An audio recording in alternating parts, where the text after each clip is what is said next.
श्रावण मास उत्तम मास कैसे है?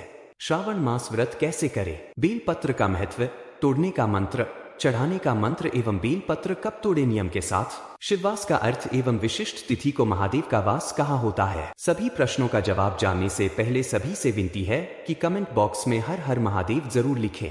भारतवर्ष में अनादिकाल से विभिन्न पर्व मनाए जाते हैं एवं भगवान शिव से संबंधी अनेक व्रत त्योहार मनाए जाते रहे हैं। इन उत्सवों में श्रावण मास का अपना विशेष महत्व है। पौराणिक मान्यताओं के अनुसार श्रावण मास में 4 सोमवार, कभी कभी 5 सोमवार होते हैं, एक प्रदोष व्रत तथा एक शिवरात्रि शामिल होते हैं। इन सबका संयोग एक साथ श्रावण महीने में होता है, इसलिए श्रावण का महीना शिव कृपा हेतु शीघ्र शुभ फल देने वाला माना गया है। शिव पुराण के अनुसार श्रावण माह में 12 ज्योतिर्लिंग के दर्शन करने से समस्त तीर्थों के दर्शन का पुण्य एक साथ ही प्राप्त हो जाता है। पद्म पुराण के अनुसार श्रावण माह में 12 ज्योतिर्लिंग के दर्शन करने से मनुष्य की समस्त शुभकामनाएं पूर्ण होती हैं एवं उसे संसार के समस्त सुखों की प्राप्ति होकर उसे शिव कृपा से मोक्ष की प्राप्ति हो जाती है। प्रथम सोमवार को कच्चे चावल 1 मुट्ठी शिवलिंग पर चढ़ाया जाता है। दूसरे सोमवार को सफेद तिल 1 मुट्ठी शिवलिंग पर चढ़ाया जाता है। तीसरे सोमवार को खड़ी मूंग 1 मुट्ठी शिवलिंग पर चढ़ाया जाता है। चौथे सोमवार को जौ 1 मुट्ठी शिवलिंग पर चढ़ाया जाता है। यदि 5वां सोमवार आए तो 1 मुट्ठी कच्चा सत्तू चढ़ाया जाता है। शिव की पूजा में बिल्व पत्र अधिक महत्व रखता है। शिव द्वारा विषपान करने के कारण शिव के मस्तक पर जल की धारा से जलाभिषेक शिव भक्तों द्वारा किया जाता है। शिव भोलेनाथ ने गंगा को शिरोधार्य किया है। श्रावण मास में शिव पुराण, शिव लीलामृत, शिव कवच, शिव चालीसा, शिव पंचाक्षर मंत्र, शिव पंचाक्षर स्तोत्र, महामृत्युंजय मंत्र का पाठ एवं जाप करना विशेष लाभप्रद होता है। श्रावण व्रत कैसे करें? सोमवार के व्रत में भगवान शिव और माता पार्वती की पूजा अर्चना करने का विधान है। विद्वानों के अनुसार श्रावण सोमवार का व्रत पूजन विधि इस प्रकार है। श्रावण सोमवार के दिन व्रत करने वाले व्यक्ति को सूर्योदय के समय से व्रत प्रारंभ कर लेना चाहिए एवं दिन में एक बार सात्विक भोजन करना चाहिए। व्रत के दिन शिव पार्वती की पूजा अर्चना के उपरांत व्रत की समाप्ति से पूर्व सोमवार व्रत की कथा सुनने का विधान है। श्रावण सोमवार को ब्रह्मा मुहूर्त में पूरे घर की साफ सफाई कर स्नान इत्यादि से निवृत्त होकर पूरे घर में गंगा जल छिड़के उठकर घर में पूजा स्थान पर भगवान शिव की मूर्ति या चित्र स्थापित करें।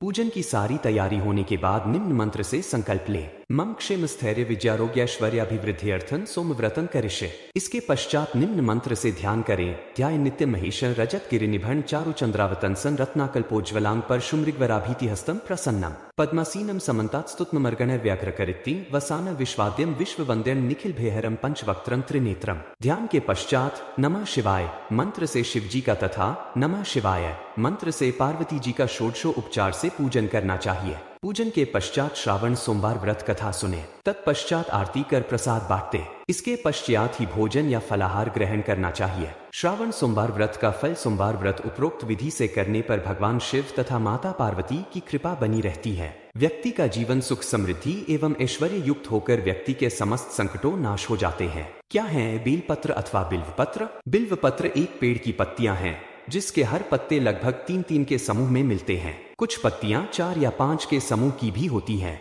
किंतु 4 या 5 के समूह वाली पत्तियां बड़ी दुर्लभ होती हैं। बेल के पेड़ को बिल्व भी कहते हैं। बिल्व के पेड़ का विशेष धार्मिक महत्व है। शास्त्रोक्त मान्यता है कि बेल के पेड़ को पानी या गंगाजल से सींचने से समस्त तीर्थों का फल प्राप्त होता है एवं भक्त को शिवलोक की प्राप्ति होती है। बेल की पत्तियों में औषधि गुण भी होते हैं, जिसके उचित औषधीय प्रयोग से कई रोग दूर हो जाते हैं। भारतीय संस्कृति में बेल के वृक्ष का धार्मिक महत्व है, क्योंकि बिल्व का वृक्ष भगवान शिव का ही रूप है। धार्मिक ऐसी मान्यता है कि बिल्व वृक्ष के मूल अर्थात उसकी जड़ में शिवलिंग स्वरूपी भगवान शिव का वास होता है। इसी कारण से बिल्व के मूल में भगवान शिव का पूजन किया जाता है। पूजन में इसकी मूल यानी जड़ को सींचा जाता है। धर्म ग्रंथों में भी इसका उल्लेख मिलता है। बिल्व मूले महादेवम लिंग रूपिण व्ययम यह पूजति पुण्यात्मा स शिवम प्राप्नुयात्। बिल्व मूले जलैर्यस्तु मूर्धानम भिषिंचति सर्वतीर्थ स्नातः स्यात् एव भुवि पावना। शिव पुराण। भावार्थ: बिल्व के मूल में लिंग रूपी अविनाशी महादेव का पूजन जो पुण्यात्मा व्यक्ति करता है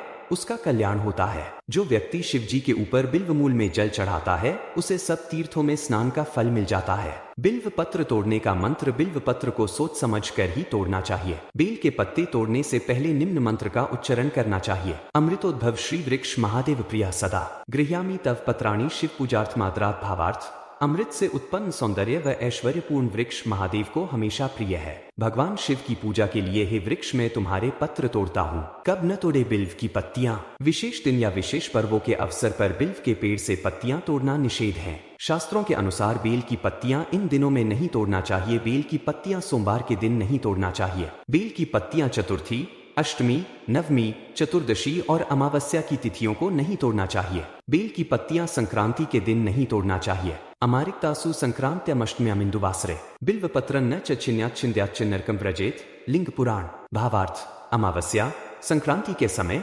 चतुर्थी, अष्टमी, नवमी और चतुर्दशी तिथियों तथा सोमवार के दिन बिल्व पत्र तोड़ना वर्जित है। चढ़ाया गया पत्र भी पुनः चढ़ा सकते हैं। शास्त्रों में विशेष दिनों पर बिल्व पत्र तोड़कर चढ़ाने से मना किया गया है, तो यह भी कहा गया है कि इन दिनों में चढ़ाया गया बिल्व पत्र धोकर पुनः चढ़ा सकते हैं। अर्पितान्यपि बिल्वानी प्रक्षाल्यापि पुनः पुनः शंकरायार्पणयानि न नवानि यदि चित। स्कंद पुराण। भावार्थ। अगर भगवान शिव को अर्पित करने के लिए नूतन बिल्व पत्र न हो तो चढ़ाए गए पत्तों को बार बार धोकर चढ़ा सकते हैं। बेल पत्र चढ़ाने का मंत्र भगवान शंकर को बिल्व पत्र अर्पित करने से मनुष्य की सर्वकार्य व मनोकामना सिद्ध होती है। श्रावण में बिल्व पत्र अर्पित करने का विशेष महत्व शास्त्रों में बताया गया है। बिल्व पत्र अर्पित करते समय इस मंत्र का उच्चारण करना चाहिए। त्रिगुणाकारं त्रिनेत्रं च त्रिधायुतम त्रिजन्म पाप संहार बिल्व पत्र शिवार्पणम त्रिदलम। भावार्थ।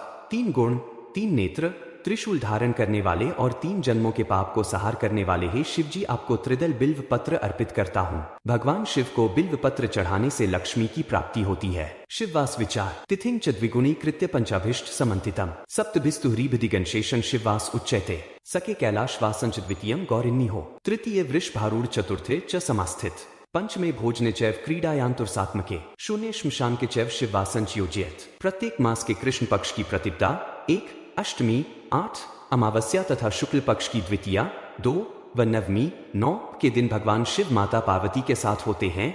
इस तिथि में रुद्राभिषेक करने से सुख समृद्धि अवश्य प्राप्त होती है। कृष्ण पक्ष की चतुर्थी 4, एकादशी 11 तथा शुक्ल पक्ष की पंचमी 5 व द्वादशी 12 तिथियों में भगवान शिव कैल पर्वत पर निवास करते हैं।